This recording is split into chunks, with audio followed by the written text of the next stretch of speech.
দোকানে নিয়ে যাই। না না না না, আরে এটা কি? আরে বল্টুর দোকানের চকলেট, দেখি তো এটার ভিতরে কি আছে। আরে দুইটা চকলেট, দেখি তো এটা খেয়ে কেমন লাগে।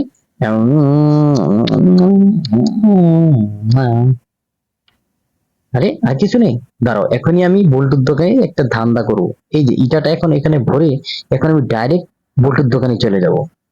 এই বল্টু, এই বল্টু, কি হচ্ছে, কি হচ্ছে? তুই এটা কি দিয়েছিস আমাকে, দেখ তো। কি দিয়েছি? ভালো জিনিস দিয়েছিস, তোমাকে আমি খারাপ জিনিস দিতে পারি বলো? না, তুই খারাপ জিনিস দিয়েছিস, দেখ এটা কি ভিতরে কি দিয়েছিস, খাওয়া যায়? কি বলো, আমার মাথায় ধরছে না, তুমি কি বলতেছো? তুমি আমার বন্ধু, তোমাকে আমি খারাপ জিনিস দিতে পারি? না, দেখ তুই দেখ, দেখি এটা কি, দেখ দেখ, ভালো জিনিস, আমি এখনই খেয়ে দেখাচ্ছি তোকে, দেখ। এই দেখ, আও, এই ধারটা ভেঙে গেল। তো ভালো, আরে ভালো না, তুই দেখ।